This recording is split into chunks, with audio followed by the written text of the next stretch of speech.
আমাদের সমাজেও অনেকে বলে, এক হুজুর বলে আরেক কথা, আরেক হুজুর বলে আরেক কথা। আমরা কোন দিকে যাব? না, আপনাকে জানতে হবে, আপনাকে কোরআন একটু হলেও বোঝার চেষ্টা করতে হবে, সঠিকভাবে আপনাকে সঠিক জিনিস বুঝতে হবে। আল্লাহ রাব্বুল আলামিন আমাদের সবাইকে সূরা আল ফাতিহার আমল করার তৌফিক দান করুন, আমিন। আমরা এক নম্বরের শিক্ষা হচ্ছে প্রশংসা সব আল্লাহ তাআলার, আর কারো প্রশংসা করা যাবে না। 2 নম্বরের শিক্ষা হচ্ছে বিচার দিবসের মালিক হচ্ছেন আল্লাহ তাআলা। এই আল্লাহ তাআলা যেহেতু বিচার দিবসের মালিক, সুতরাং আল্লাহ তাআলার কাছে বিচার দিবসের উত্তম প্রতিদান চাইতে হবে। 3 নম্বর শিক্ষা হচ্ছে ইবাদত একমাত্র আল্লাহ তাআলারই করতে হবে, আর কারো ইবাদত করা যাবে না, আল্লাহ তাআলার ইবাদত করতে হবে। 4 নম্বরের শিক্ষা সাহায্য একমাত্র আল্লাহর কাছে চাইতে হবে, কোনো পীরের কাছে চাওয়া যাবে না, কোনো মাজারের কাছে চাওয়া যাবে না, কোনো ফকির বাবার কাছে চাওয়া যাবে না, কারো কাছে চাওয়া যাবে না। 5 নম্বর হেদায়েত, সঠিক পথ চাইতে হবে একমাত্র আল্লাহর কাছে, আল্লাহর কাছেই সঠিক পথ আমাদের চাইতে হবে। 6 নম্বর যারা নেককার তাদের পথ অনুসরণ করতে হবে, নবীদের পথ অনুসরণ করতে হবে, যারা কোরআন সুন্নাহর কথা বলে তাদের পথ অনুসরণ করতে হবে। 7 নম্বর ইহুদিদের থেকে বিরত থাকতে হবে, ইহুদিদের কৃষ্টি কালচার থেকে বিরত থাকতে হবে। এরপরে খ্রিস্টানদের থেকে বিরত থাকতে হবে, খ্রিস্টানদের কৃষ্টি কালচার থেকে বিরত থাকতে হবে, কারণ নইলে পরে কিন্তু নাজাত পাওয়া যাবে না। আলহামদুলিল্লাহি রাব্বিল আলামিন আর রহমানির রহিম মালিক ইয়াউমিদ্দিন ইয়াকা না'বুদু ওয়া ইয়াকা নাস্তাঈন ইহদিনাস সিরাতাল মুস্তাকিম সিরাতাল লাযীনা আন'আমতা আলাইহিম গায়রিল মাগদুবি আলাইহিম ওয়ালাদ-দাল্লিন আমিন। وقال النبي صلى الله عليه وسلم لا صلاة لمن لم يقرأ بفاتحة الكتاب। আল্লাহ রাব্বুল আলামিন আমাদেরকে হেরার বাণী টিভি চ্যানেল কর্তৃক আয়োজিত আজকের এই দিনই আলোচনায় অংশগ্রহণ করার তৌফিক দান করেছেন, এজন্য বলি আলহামদুলিল্লাহ। আমাদের অনেকেরই অভিযোগ যে আমরা যারা নামাজ পড়ি, নামাজের মধ্যে মন আমাদের বসে না, নামাজের মধ্যে আমরা মনকে সুন্দর করে নামাজের ভিতরে রাখতে পারি না। দেখা গেল আমি নামাজ আদায় করছি, আমার মন অন্য জায়গায় গিয়ে চলে গেছে।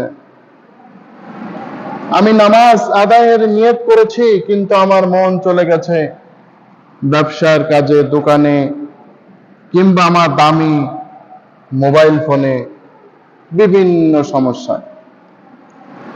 সুতরাং এই নামাজ আমার ভালো হবে কি করে? ওলামায়ে কেরাম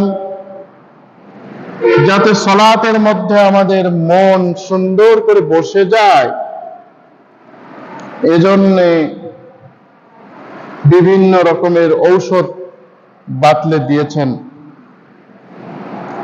তার মধ্যে অন্যতম একটা ঔষধ হচ্ছে নামাজ ঠিক করার জন্য নামাজের মধ্যে আমরা যা পড়ি তা বোঝার চেষ্টা করা। সুতরাং হেরার বাণী টিভি চ্যানেল আপনাদের জন্য একটি সুযোগ নিয়ে এসেছে। নামাজে আমরা যেই সমস্ত সূরাগুলি পড়ি, যারা আমরা সাধারণ মানুষ, যারা অনেক হাফেজ সাহেব রয়েছেন, আলেম ওলামা রয়েছেন, তাদের কথা আলাদা। আমরা যারা যেই সূরাগুলি সাধারণত পড়ে থাকি, এই সূরাগুলিতে আমরা কি পড়ি, এই সূরাগুলিতে আমরা কি আল্লাহর কাছে বলি, এই জিনিসগুলি আমাদের জানার জন্য হেরার বাণী টিভি চ্যানেল কর্তৃক এই আজকের এই প্রচেষ্টা। আমরা এই সিরিয়াল বাই সিরিয়াল সূরা ফাতিহা এবং আরো 10টি সূরা আমরা প্রত্যেক দিন একটা করে সূরা আলোচনা করব, যাতে আমাদের নামাজ ঠিক হয়ে যায়। আপনারা আমাদের জন্য দোয়া করবেন। আর এখনো যদি আপনি আমাদের এই চ্যানেলটি সাবস্ক্রাইব করে না থাকেন, তাহলে দ্রুত সাবস্ক্রাইব করে ফেলুন, আর শেয়ার করুন, বেশি বেশি কমেন্টস করুন, আপনার মতামত জানান। এই সুন্দর করে কিভাবে আরো সুন্দর করে প্রোগ্রামটা চলতে পারে, সুন্দর করে আরো কি আপনাদের কল্যাণ আসতে পারে, আপনারা জানান। ইনশাআল্লাহ আমরা ভবিষ্যতে আরো সুন্দর করে সাজানোর চেষ্টা করব। আল্লাহ তৌফিক দান করেন। আলোচনার প্রথমেই যেই সূরাটি আসে তা হচ্ছে সূরা আল ফাতিহা। এই সূরাটি এমন সূরা, যে সূরাটি নামাজের মধ্যে না পড়লে নামাজ হয় না। নবী করিম সাল্লাল্লাহু আলাইহি ওয়াসাল্লাম বলেন, লা সালাতা লিমান লাম ইয়াকরা বিফাতিহাতিল কিতাব। যেই নামাজের মধ্যে সূরা ফাতিহা তিলাওয়াত করা হয় না, যেই নামাজের মধ্যে সূরা আল ফাতিহা পড়া হয় না, ওই নামাজ আসলে নামাজ নয়, ওই নামাজ হয় না। এমনই একটি গুরুত্বপূর্ণ সূরা আমরা পড়ি। আমরা এই সূরা কি পড়ি, আমরা অনেকে বুঝারও চেষ্টা করি না, সাপের মন্ত্রের মতো পড়ে যায়। আমাদের মন আর নামাজের মধ্যেও থাকে না, কোরআনের মধ্যেও থাকে না। আমরা একটু জানার চেষ্টা করি এই সূরাটির মধ্যে আমরা কি পড়ছি। প্রথমে এই সূরার কয়েকটি নাম নিয়ে আলোচনা করি। এই সূরার এক নম্বর নাম হচ্ছে সূরা আল ফাতিহা। তার মানে হচ্ছে এই সূরা আল ফাতিহা দ্বারা এই কোরআন শরীফের ওপেন করা হয়, উন্মুক্ত করা হয়, খোলা হয়। কোরআনে কারিমে প্রথম যে পরিপূর্ণ সূরা নাজিল হয়েছে তা কিন্তু এই সূরা আল ফাতিহাই। অর্থাৎ প্রথমে কিছু আয়াত নাজিল হয়েছে, কিন্তু পরিপূর্ণ সূরা আল ফাতিহা।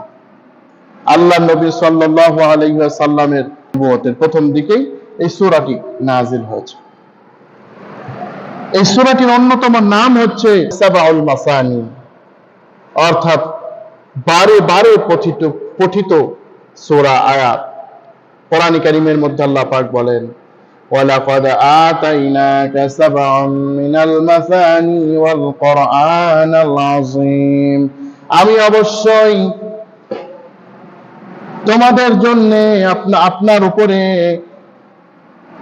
এই সূরা নাজিল করেছি, যে এমন একটি সূরা, যে সূরা বারবার পাঠ করা হয়, বারবার যে সূরাটি পাঠ করা হয়, বারবার যে সূরাটি পঠিত, এমন একটি সূরা, সূরা আল ফাতিহা, কোরআনুল আযীম আমি নাজিল করেছি। সাবা মানে বারে বারে যে 7টি আয়াত, মাসানি যে 7টি আয়াত পড়া হয়, কারো কারো মতে সানা। এখানে আল্লাহ তাআলার সানা বর্ণনা করা হয়েছে, আল্লাহর প্রশংসা বারে বার এই সূরাটির মধ্যে আলোচনা করা হয়। এই সূরাটির অন্যতম নাম হচ্ছে সূরা আশ-শিফা, অর্থাৎ রোগ মুক্তির সূরা। গোটা কোরআনই তো রোগ মুক্তি, রোগ থেকে মুক্তি দানকারী এই কোরআন কারীমকে আল্লাহ বানিয়েছেন। ওয়া নুনাজ্জিলু মিনাল কুরআনি মা হুয়া শিফাউন ওয়া রাহমাতুল লিল মুমিনিন। এই কোরআনকে আমি আল্লাহ রাব্বুল আলামিন মানুষের জন্য শিফা এবং মুমিনদের জন্য রহমত হিসেবে আমি আল্লাহ নাজিল করেছি। সুবহানাল্লাহ। তাহলে গোটা কোরআনই শিফা, কিন্তু কোরআনের কিছু কিছু আয়াত এমন রয়েছে যে কোরআনের আয়াতগুলি হচ্ছে শিফা। আমরা আমাদের এই আলোচনায় কোরআনে কারীমের যে সমস্ত আয়াতের ফজিলত আছে, একদিন ইনশাআল্লাহ এই ফজিলতের আয়াতগুলি নিয়ে আলোচনা করব ইনশাআল্লাহ। তো আল্লাহ রাব্বুল আলামিন এই সূরা নাজিল করেছেন, সূরা শিফা, রোগ মুক্তি। কেমন রোগ মুক্তি? হযরত আবু সাঈদ খুদরি রাদিয়াল্লাহু তাআলা আনহু থেকে বর্ণিত, তিনি বলেন যে আল্লাহ নবী সাল্লাল্লাহু আলাইহি ওয়াসাল্লাম একটি বাহিনী পাঠালেন। ওই বাহিনী এক জায়গায় অবস্থান করলেন।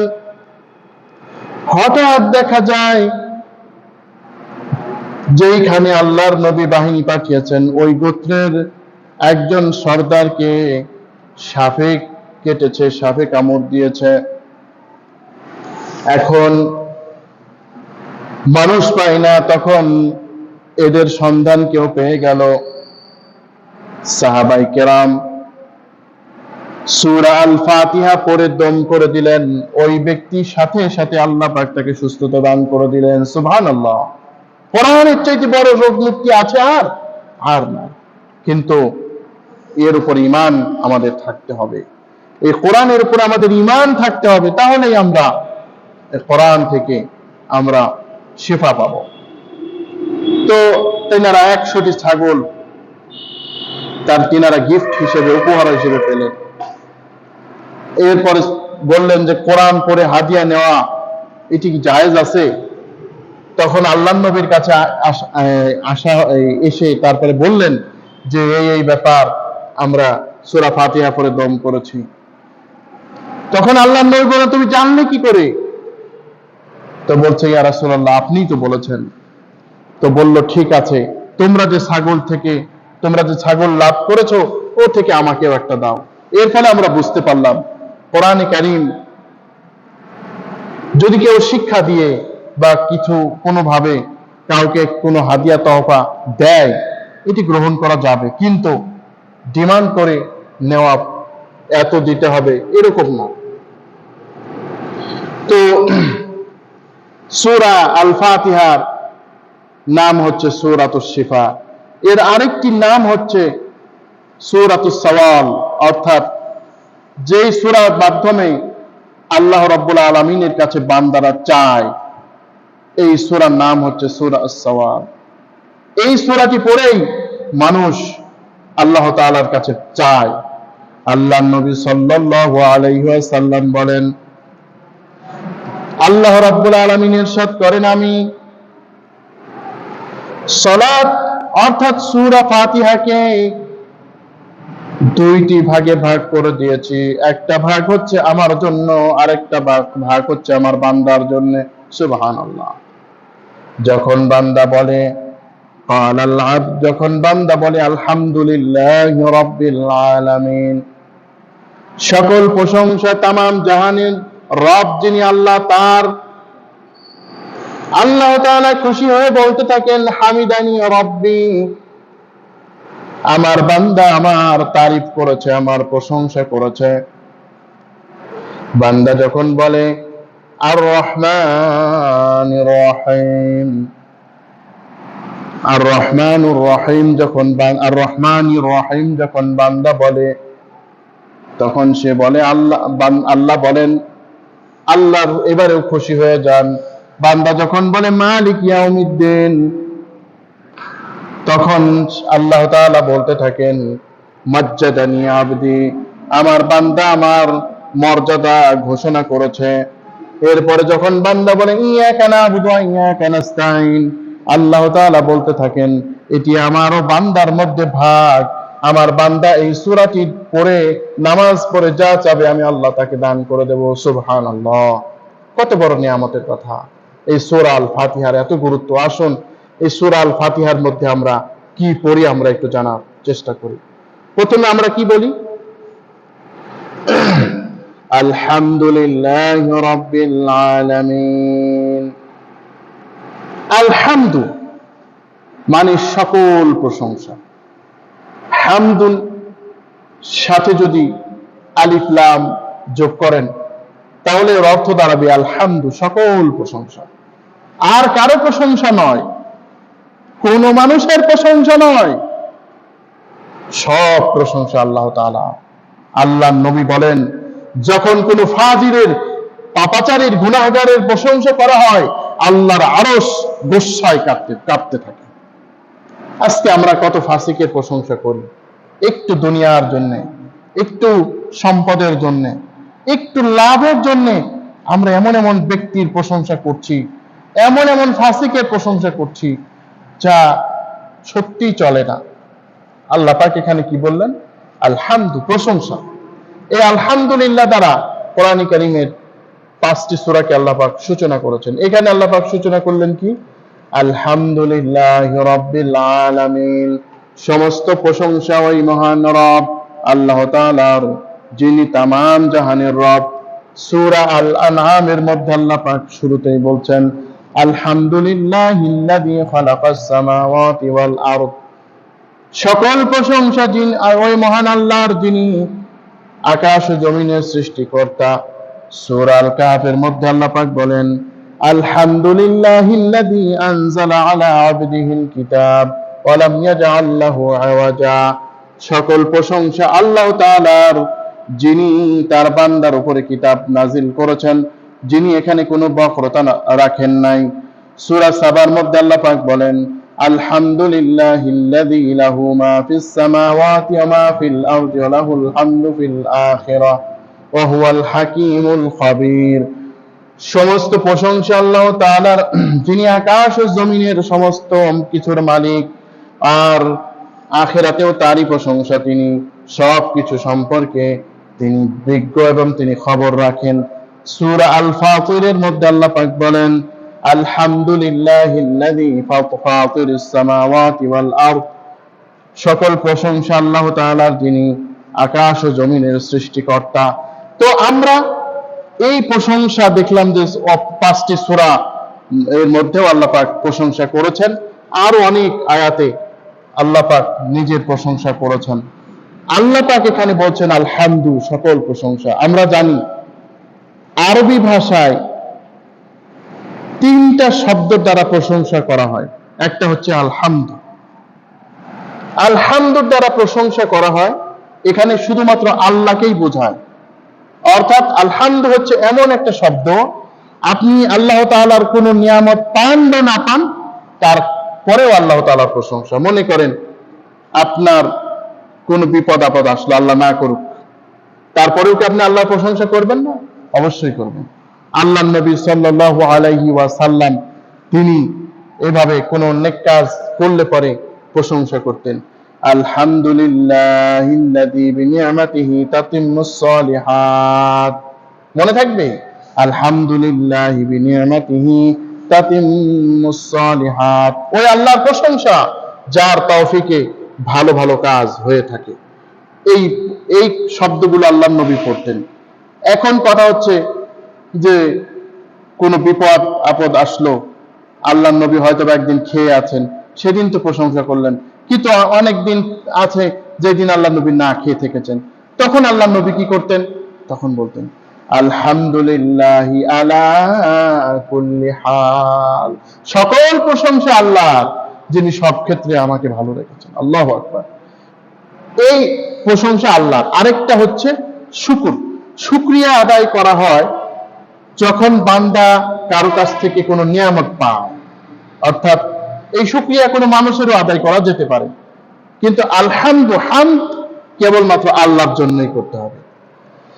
শুকরিয়া, আপনি এমন একটা জায়গায় গেছেন, একটা বোঝা উঠাচ্ছেন, পাচ্ছেন না, একজন আপনাকে এই বোঝাটি উঠিয়ে দিল, তাহলে আপনি তার শুকরিয়া আদায় করতে পারেন, ভাই আপনার অনেক অনেক কৃতজ্ঞতা প্রকাশ করছি। আল্লাহর শুকরিয়াও আমরা আদায় করতে পারবো ইনশাআল্লাহ। কিন্তু আল্লাহর সবচেয়ে প্রশংসনীয় শব্দ হচ্ছে আলহামদুলিল্লাহ। তৃতীয় প্রশংসা হলো আল মাদাহ। মাদাহ মানেও প্রশংসা। মাদাহ মানে প্রশংসা, মানে হচ্ছে যে এমন একটা বিষয়, যেই বিষয়টি সে নিজে অর্জন করতে পারে, ওই ধরনের ক্ষমতা আল্লাহ তাকে দিয়েছেন।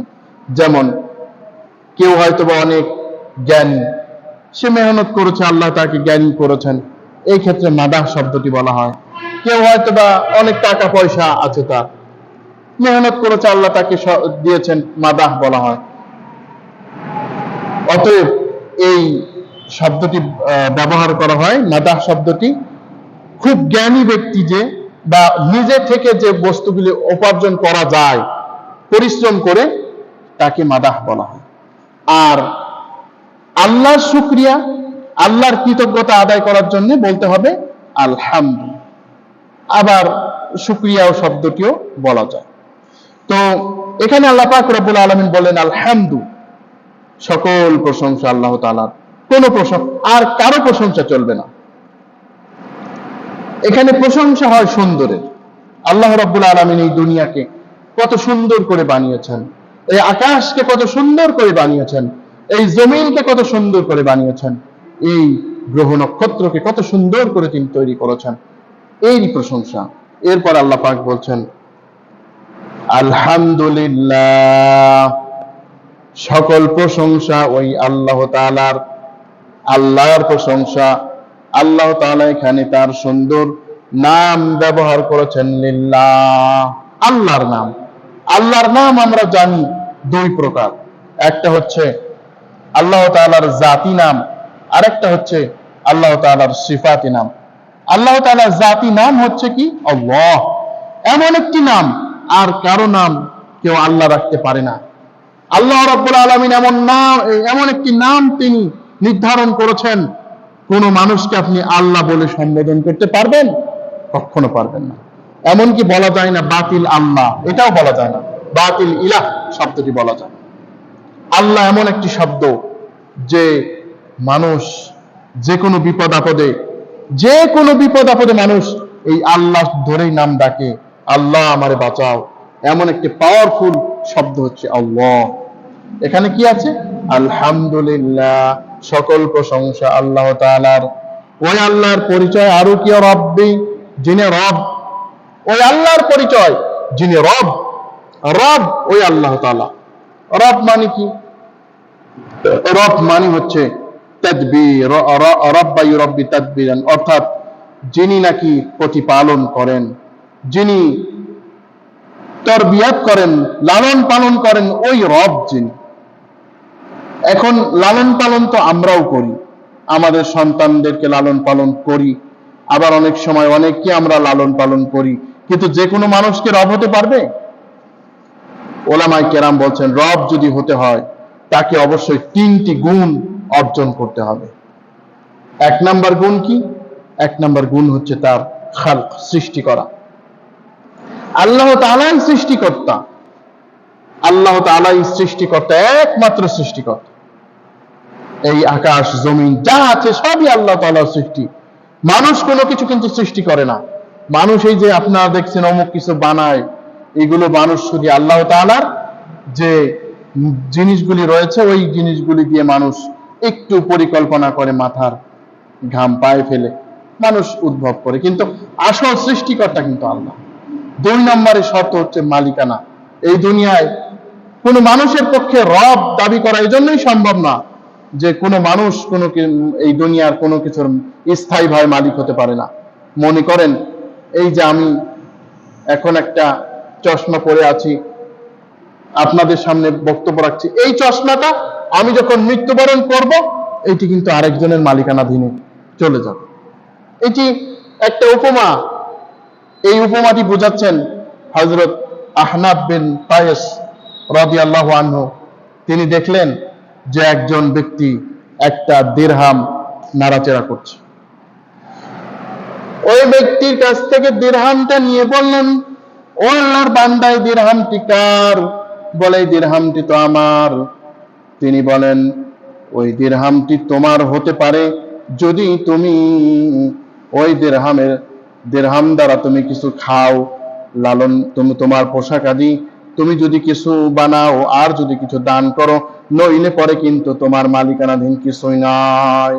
এজন্য মানুষ মালিক হতে পারে না, কারণ মানুষ রব হতে পারে না, কারণ মানুষের কোনো মালিকানা নাই। তৃতীয় যে বিষয়টি রব হওয়ার জন্য শর্ত, তা হচ্ছে তাদবীর করা, নিয়ন্ত্রণ করা। এই দুনিয়ায় মানুষকে কিছু নিয়ন্ত্রণ করতে পারে? কি নিয়ন্ত্রণ? মানুষ নিজের শরীরটাই নিয়ন্ত্রণ করতে পারে না। অনেক সময় দেখা যায় মানুষ যেতে চায় একদিকে, আরেক দিকে চলে যায়। সুতরাং মানুষের শরীর মানুষের কথা শোনে না, সুতরাং মানুষ রব হতে পারে না। রব একমাত্র আল্লাহ তাআলা। আলহামদুলিল্লাহি রাব্বিল আলামিন। নামাজের মধ্যে পড়ছি সকল প্রশংসা আল্লাহর, যিনি তামাম জাহানের রব। এই যে জগৎ, এই জগৎ ওলামায়ে কেরাম বলছেন মানুষের একটা জগৎ, জিনের একটা জগৎ, পশু পাখির একটা জগৎ, সব কিছুর একটা আলাদা আলাদা জগৎ আছে। এই জগতের সকল জগতের রব হলো আল্লাহ তাআলা। সব জগতের জাহানের রব আল্লাহ তাআলা। মানুষ, পশু পাখি থেকে শুরু করে আসমান জমিন যা আছে সব কিছুর পালনেওয়ালা রব যিনি আল্লাহ তাআলা। আর রহমানির রহিম। নামাজের মধ্যে আমরা বলছি আর রহমানির রহিম, যিনি করুণাময়, যিনি দয়ালু।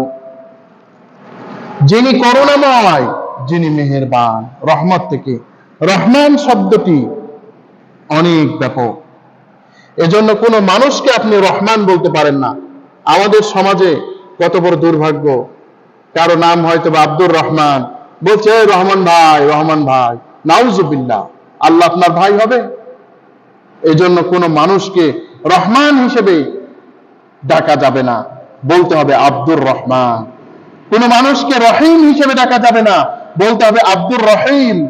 কোনো মানুষকে কারিম হিসেবে ডাকা যাবে না, বলতে হবে আব্দুল কারিম। কোনো মানুষকে শুধু গফুর হিসেবে ডাকা যাবে না, বলতে হবে আব্দুল গফুর। কোনো মানুষকে সাত্তার হিসেবে ডাকা যাবে না, বলতে হবে আব্দুল সাত্তার।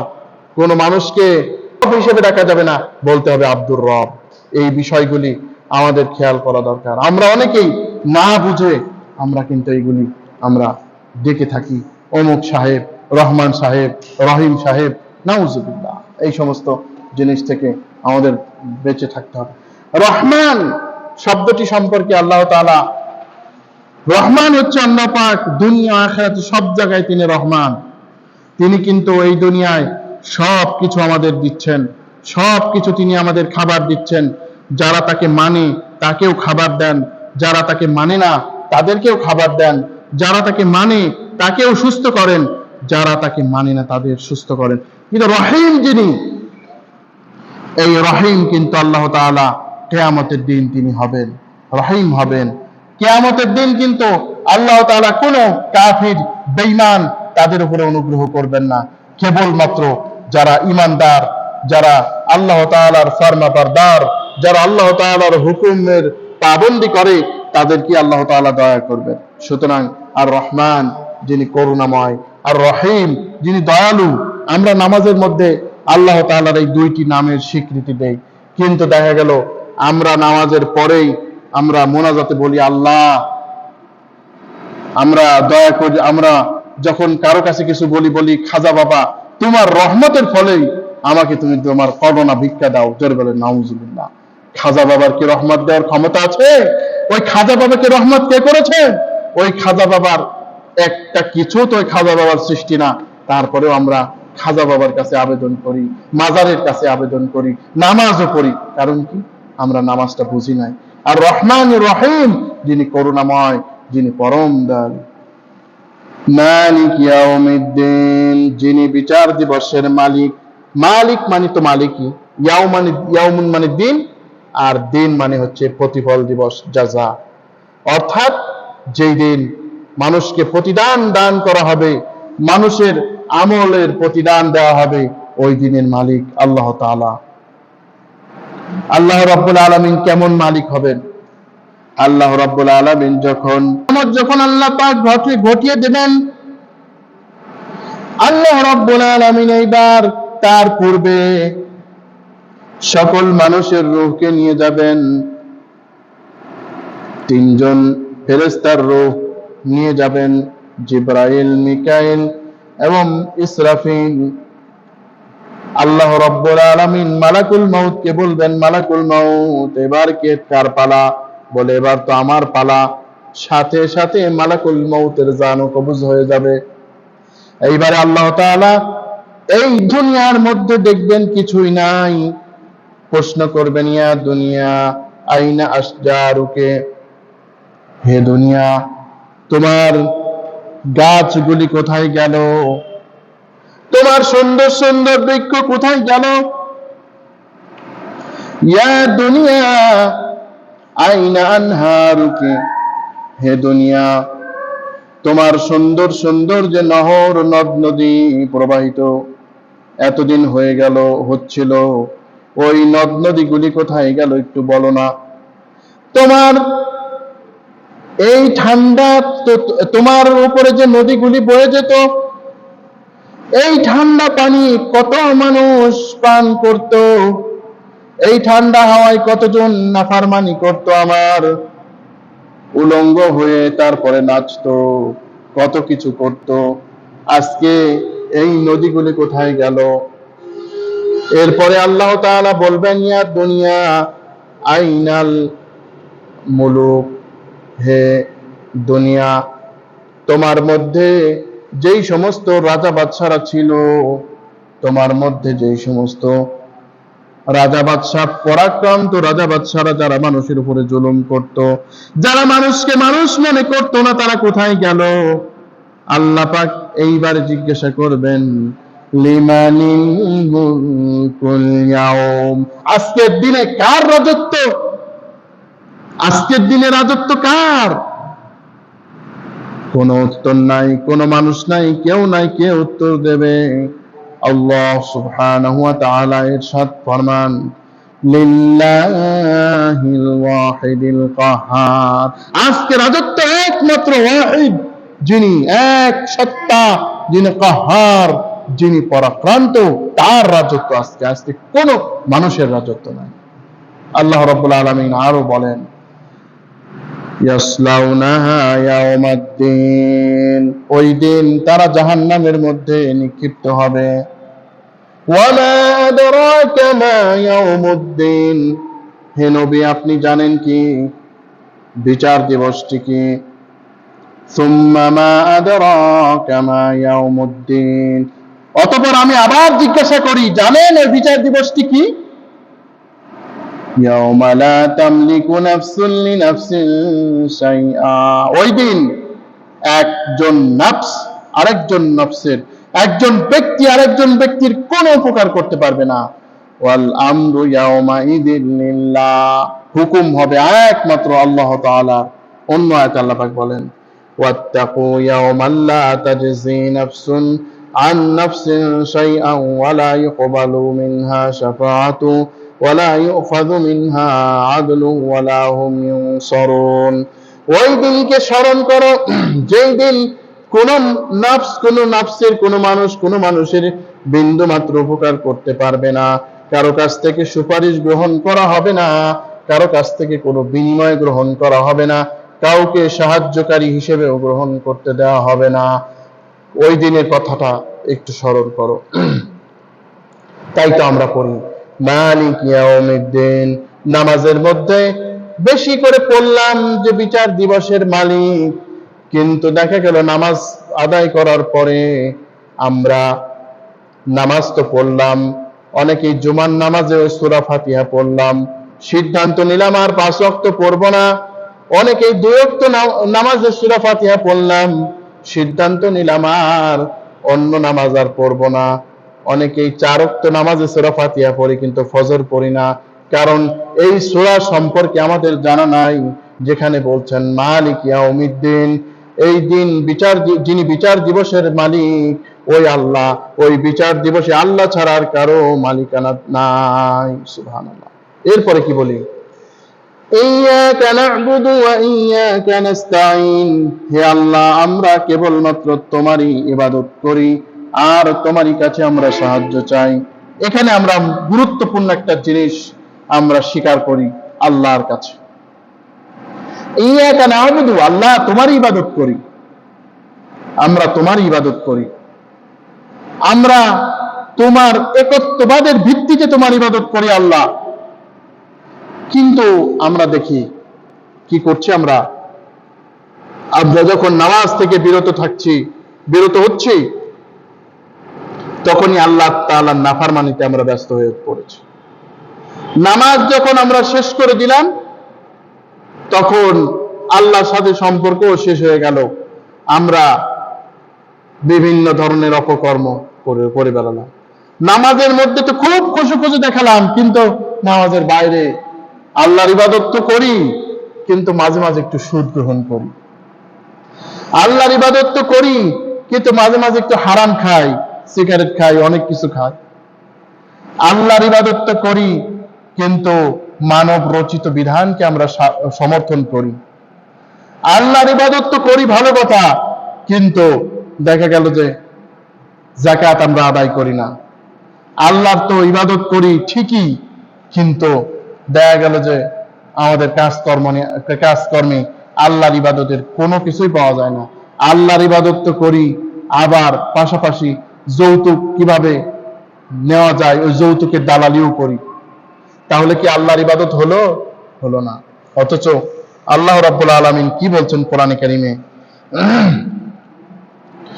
وما خلقت الجن والإنس إلا ليعبدون আমি মানুষ ও জিন জাতিকে কেবলমাত্র আমার গোলামি, আমার বন্দেগী, আমার ইবাদত করার জন্য আমি সৃষ্টি করেছি। আমার ইবাদত করার জন্য আমি মানব জাতিকে সৃষ্টি করেছি। অথচ আমরা মনে করি কেবলমাত্র মসজিদেই আল্লাহর ইবাদত করব, মসজিদে কিছু নামাজ, তওবা এগুলো করব, আর বাইরে যা ইচ্ছা আমি তাই করব। আজকে আমাদের মধ্যে কত কত ভ্রান্তি! এই নামাজে আমাদের এই জন্যই তো মন বসে না, কারণ এই সূরা কি পড়ি আমরা, এই সূরার মধ্যে আমাদের স্মরণ নাই। আজকে আমরা যারা এই প্রোগ্রামটি দেখব, ইনশাআল্লাহ এই সূরাটির অর্থ আমরা একটু খেয়াল করব। ইয়াকা নাবুদু, আল্লাহ তোমার ইবাদত করি, ওয়া ইয়াকা নাস্তাঈন, আর তোমার কাছে আমরা সাহায্য চাই। তোমার কাছেই সাহায্য চাই, আর কারো কাছে সাহায্য চাই না। যখন নামাজ শেষ হয়ে গেল, তখন আমাদের মনে হলো আমাদের গাউসে বাবার কথা, আমাদের পীর বাবার কথা। আমরা আমাদের পীরের কাছে বলি যে বাবা, আমার একটা সন্তান হয় না, আমাকে একটা সন্তান দাও। আবার অনেকেই বলি বাবা, আমার রিজিকের অভাব, আমাকে একটু রিজিক দাও। নাউজুবিল্লাহ। তাহলে নামাজের মধ্যে পড়লাম কি আর আমি করলাম কি? বুঝতে পেরেছেন? এই হলো আমাদের নামাজের অবস্থা। বেনামাজিদের কথা বলছি না, যারা হয়তো আমরা নামাজ পড়ি। নামাজ বললাম আল্লাহ তোমার কাছে সাহায্য চাই, আর কোন পীরের কাছে যে বললাম হুজুর আপনি আমার ভরসা, আপনি ছাড়া আর কে দেখবে আমাকে? তাহলে কি আল্লাহর সাথে মুনাফিকি হলো না? আল্লাহর কাছে বললাম যে তোমারই সাহায্য চাই, অথচ ভরসা রাখি তাবিজের উপরে, যে এই তাবিজটা যদি পড়ি তাহলে আমি ভালো থাকবো, আমার সন্তান ভালো থাকবে। আল্লাহর সাহায্যই চাইলাম, কিন্তু মানুষকে বলছি গাউসুল আজম মাছ ভান্ডারী, নাউজুবিল্লাহ, গাউসুল আজম অমুক পীর।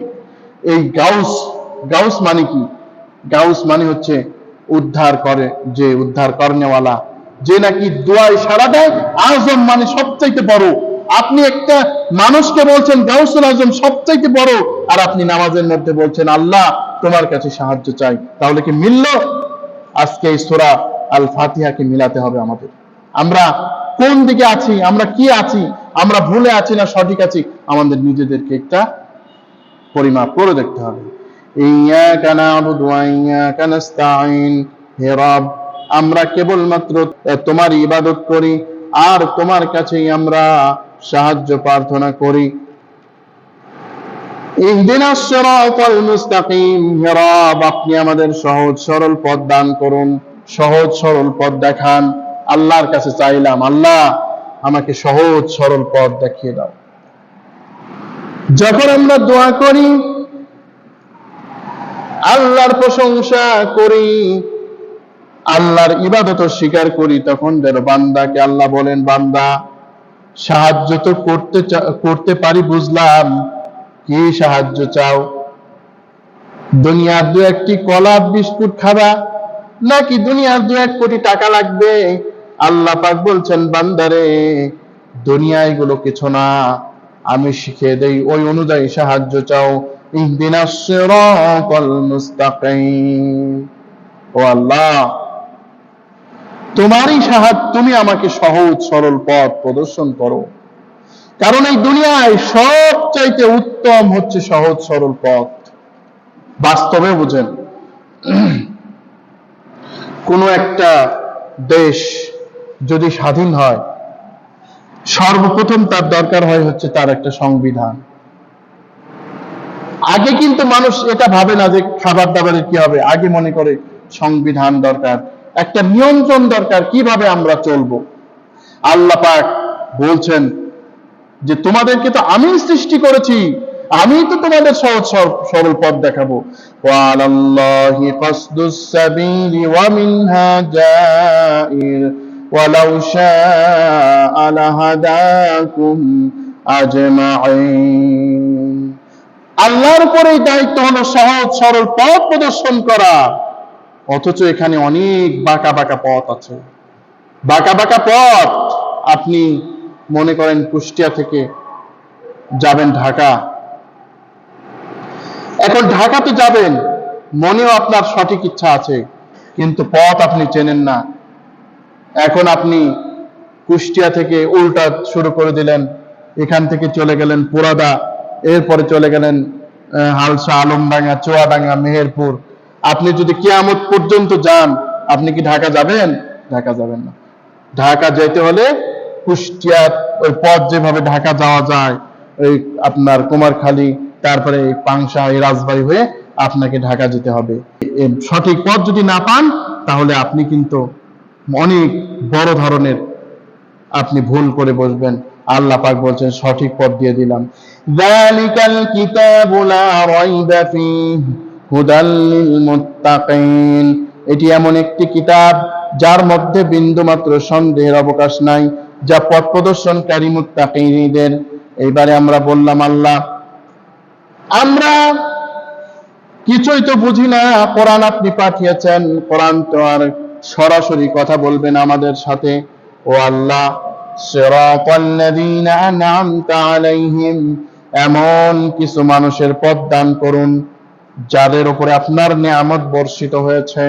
এমন কারো পথ আপনি দেখান যাদের পুরো আপনার নিয়ামত বর্ষিত হয়েছে।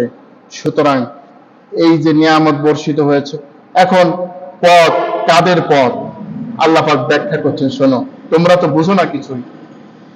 وَمَن يُطِعِ اللَّهَ وَالرَّسُولَ فَأُولَئِكَ مَعَ الَّذِينَ أَنْعَمَ اللَّهُ عَلَيْهِم مِّنَ النَّبِيِّينَ وَالصِّدِّيقِينَ وَالشُّهَدَاءِ وَالصَّالِحِينَ। যেই ব্যক্তি আল্লাহ ও তার রাসূলের আনুগত্য করবে, ফাউলাইকা মা আল্লাযীনা আন'আমা আল্লাহু আলাইহিম, তাদের উপর আল্লাহ তাআলা অনুগ্রহ করবেন তার নবীদের মধ্য থেকে সিদ্দিক, শুহাদা, সালেহীন।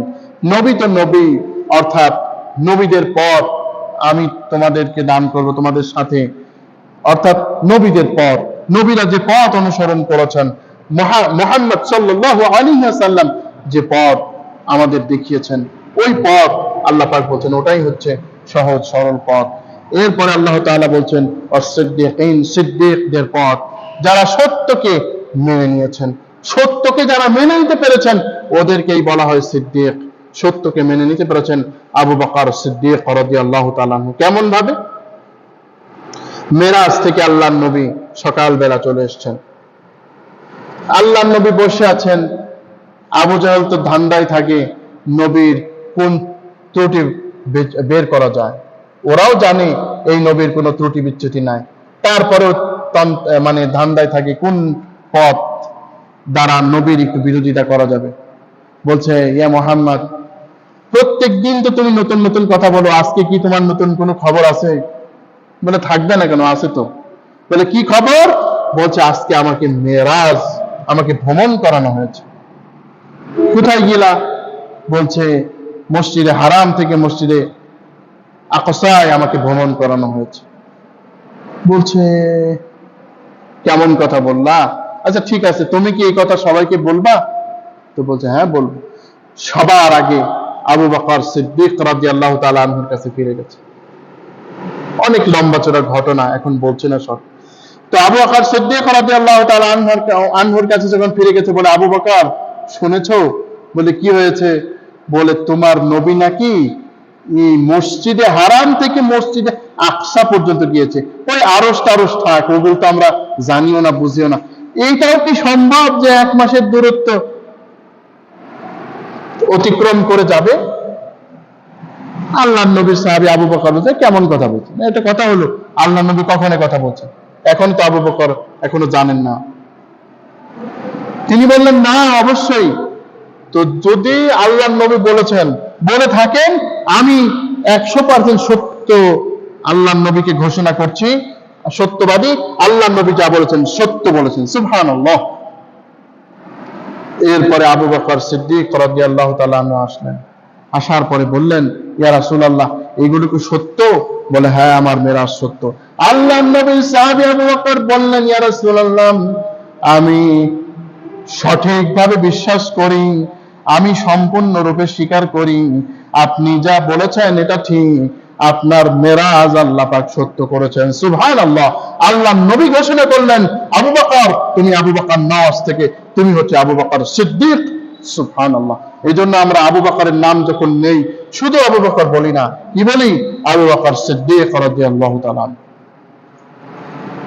এদের সম্পর্কে আল্লাহ পাক বলেন, ফামান ইউরিদিল্লাহু আন ইয়াহদিয়াহু ইশরাহ সাদরাহু লিল ইসলাম। আল্লাহ পাক যাদেরকে হেদায়েত দান করেছেন তাদেরকে আল্লাহ তাআলা ইসলামের পথে চলার তৌফিক দান করেন। সুতরাং আমরা বুঝলাম এই আয়াতে আমরা কি বুঝি? সিরাতাল্লাযীনা আন'আমতা আলাইহিম, এরপরে শেষ আয়াত গায়রিল মাগদুবি আলাইহিম ওয়ালাদ-দাল্লিন।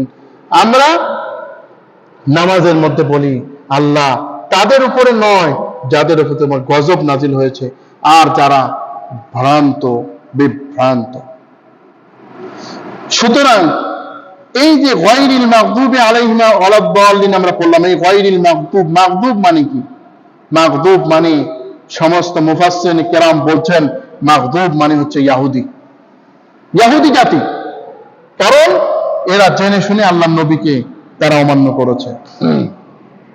আল্লাহ পাক রব্বুল আলামিন সূরা আল বাকারার 146 নম্বর আয়াতে বলেন, আল্লাযীনা আতাইনাহুমুল কিতাবা ইয়ারিফুনাহু কামা ইয়ারিফুনা আবনাআহুম। যাদেরকে কিতাব দান করা হয়েছে তারা এই নবীকে চেনে যেমন তাদের সন্তানদেরকে চেনে, ওইভাবে নবীকে চেনে।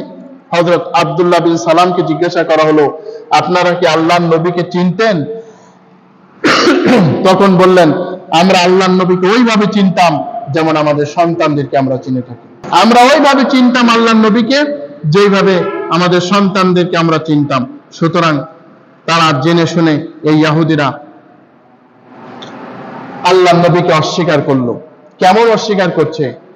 হযরত সফিয়া বিন হুয়াই বিন আখতাব রাদিয়াল্লাহু আনহু, সফিয়া রাদিয়াল্লাহু তাআলা আনহা, তিনি বলেন যে আমার পিতা ও চাচা একদিন যখন নবী আসলেন তখন ওই নবীকে দেখার জন্য তারা গেলেন। যাওয়ার পরে রাত থাকতে গিয়েছেন, একেবারে সূর্য যখন ডুবু ডুবু অবস্থা তখন চলে আসলেন। আসার পরে উভয়ের মন খুব খারাপ। তখন বললেন যে এ কি সেই নবী নাকি? বলে হ্যাঁ, এটাই হচ্ছে মুহাম্মদ, সত্যবাদী নবী। বলে তার অনুসরণ করবেন না? বলো না, যদিও জানি সে হক নবী তারপরেও তার বিরোধিতা করব। নাউজুবিল্লাহ। এই জন্য আল্লাহ পাক বলছেন গায়রিল মাগদুব, এই ইহুদিদের প্রতি গজব। আজকে সেই ইহুদিরা আমাদের মুসলমানদেরকে পিটাচ্ছে, আমরা কিচ্ছু করতে পারি না। কারণ আমরা গোটা কোরআন তো দূরের কথা, এই সূরা ফাতিহাও আমরা বুঝার চেষ্টা করি না। গায়রিল মাগদুবি আলাইহিম ওয়ালাদ-দাল্লিন। আর যারা বিভ্রান্ত এরা হচ্ছে খ্রিস্টান। কারণ খ্রিস্টানেরা জানা সত্ত্বেও তারা জানার কোনো চেষ্টা করে না, তারা এলেম ছাড়াই তারা গোমরা হয়েছে। আমাদের সমাজেও অনেকে বলে এক হুজুর বলে আরেক কথা, আরেক হুজুর বলে আরেক কথা। আমরা কোন দিকে যাব? না, আপনাকে জানতে হবে, আপনাকে কোরআন একটু হলেও বোঝার চেষ্টা করতে হবে, সঠিকভাবে আপনাকে সঠিক জিনিস বুঝতে হবে। আল্লাহ রাব্বুল আলামিন আমাদের সবাইকে সূরা আল ফাতিহার শিক্ষাগুলি আলোচনা করার আমল করার তৌফিক দান করুন, আমিন। আমরা এই শিক্ষাগুলি বর্ণনা করেই ইনশাআল্লাহ শেষ করব। 1 নম্বরের শিক্ষা হচ্ছে প্রশংসা সব আল্লাহ তাআলা, আর কারো প্রশংসা করা যাবে না। 2 নম্বরের শিক্ষা হচ্ছে বিচার দিবসের মালিক হচ্ছেন আল্লাহ তাআলা। এই আল্লাহ তাআলা যেহেতু বিচার দিবসের মালিক, সুতরাং আল্লাহ তাআলার কাছে বিচার দিবসের উত্তম প্রতিদান চাইতে হবে। 3 নম্বর শিক্ষা হচ্ছে ইবাদত একমাত্র আল্লাহ তাআলারই করতে হবে, আর কারো ইবাদত করা যাবে না, আল্লাহ তাআলার ইবাদত করতে হবে। 4 নম্বরের শিক্ষা সাহায্য একমাত্র আল্লাহর কাছে চাইতে হবে, কোনো পীরের কাছে চাওয়া যাবে না, কোনো মাজারের কাছে চাওয়া যাবে না, কোনো ফকির বাবার কাছে চাওয়া যাবে না, কারো কাছে চাওয়া যাবে না। 5 নম্বর হেদায়েত, সঠিক পথ চাইতে হবে একমাত্র আল্লাহর কাছে, আল্লাহর কাছেই সঠিক পথ আমাদের চাইতে হবে। 6 নম্বর যারা নেককার তাদের পথ অনুসরণ করতে হবে, নবীদের পথ অনুসরণ করতে হবে, যারা কোরআন সুন্নাহর কথা বলে তাদের পথ অনুসরণ করতে হবে। 7 নম্বর ইহুদিদের থেকে বিরত থাকতে হবে, ইহুদিদের কৃষ্টি কালচার থেকে বিরত থাকতে হবে। এরপরে খ্রিস্টানদের থেকে বিরত থাকতে হবে, খ্রিস্টানদের কৃষ্টি কালচার থেকে বিরত থাকতে হবে, কারণ নইলে পরে কিন্তু নাজাত পাওয়া যাবে না। আল্লাহ পাক এই সূরা আল ফাতিহা এ অনুযায়ী আমাদের আমল করার তৌফিক দান করুন। সকলে বলেন আমিন।